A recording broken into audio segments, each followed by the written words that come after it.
Comment est-ce que vous justifiez vos choix des matériaux et des végétaux sur ce projet? Alors, on est dans un site qui a déjà qui avait déjà, sur lequel il y avait déjà un dessin. Mmh. En particulier, il y avait un dessin sur cette place avec, vous avez pu voir là tout autour, on a une alternance d'enrobés, de zones granit, les emmarchements, les entrées, et il y avait une logique par rapport à ça. Donc du coup, quand on regarde le plan, là, quand on est à l'intérieur, on le ressent pas, mais en travaillant en plan et puis avec les vues aériennes, Mmh. on voit bien le dessin, comment il a été créé. C'était de conserver justement les allées principales, les destinations d'un point A à un point B, et puis de maintenir les relations qu'il pouvait y avoir avec les pavés granit et du coup les tapis en minéral qui ont été faits en parvis. Et puis dans le projet de la tricoterie, il y avait aussi un retravail du parvis de la Filoche côté départemental. Où là, il y a un grand parvis avec des matériaux assez nobles, en béton, mais quand même relativement assez nobles. Et donc l'idée, c'était de faire en sorte que on ne crée pas, de faire en sorte que ce projet de la restructuration de la place de la tricoterie s'inscrive dans un projet global. C'est pas se dire je fais juste mon petit projet et c'est moi qui choisis. Non, là, on est dans un paysage urbain qu'on vient reconstituer, qu'on vient constituer.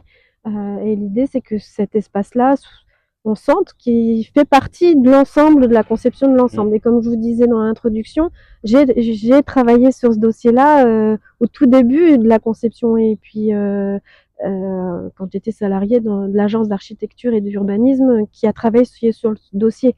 Donc, j'allais pas dénaturer non plus ce qui avait été choisi, ayant fait partie de l'équipe Ouais. qui avait travaillé initialement sur le projet et la programmation initiale. Donc, du coup, le choix des pavés est complètement en lien avec le parvis. C'est la D'accord. même couleur, c'est les mêmes c'est les mêmes pavés. Ils font pas de la même taille, mais du coup c'est les mêmes couleurs et les mêmes matériaux. D'accord. Donc c'est vraiment pour garder l'unité en fait. Voilà. Et ensuite on a travaillé du coup, on a conservé les bancs, on Ouais. a replacé. Et ensuite on avait quelques contraintes.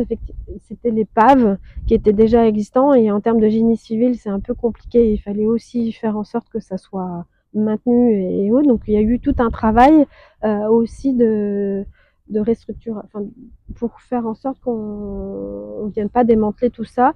Et pareil, il y a toute une ligne de, de pavés en granit tout le long qui vient récupérer les eaux de ruissellement. Et donc, du coup, elle a été reconstituée à certains endroits, là où elle se démantelait, en fait. Voilà, donc ça, c'était vraiment. Et puis, l'idée aussi de travailler sur du pavé, parce qu'au départ, dans les premières esquisses, je voulais seulement découper la dalle en béton Ouais. et de venir travailler pour garder le plus possible de matériaux minéraux et justement éviter de venir importer encore un nouveau matériau et puis travailler avec l'existant. Mmh. C'était un peu mon objectif initial. Et en fait, on a eu peur que si on venait travailler du coup des grandes fosses de plantation, ça vienne fragiliser Ouais. la structure. Donc du coup, on a fait le choix technique de tout enlever et parce qu'il y avait les joints de dilatation Ouais. existants. Enfin bref, du coup, on avait peur que tout s'effrite et que ça tienne pas dans le temps en fait. D'accord. Donc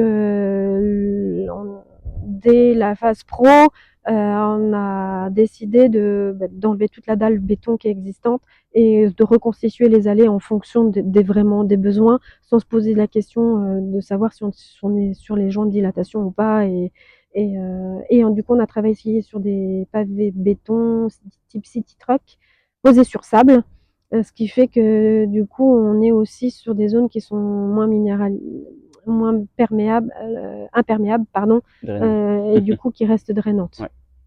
Voilà. Et donc concernant la palette végétale? Concernant la palette végétale, donc il y a 8 essences, comme je disais tout à l'heure.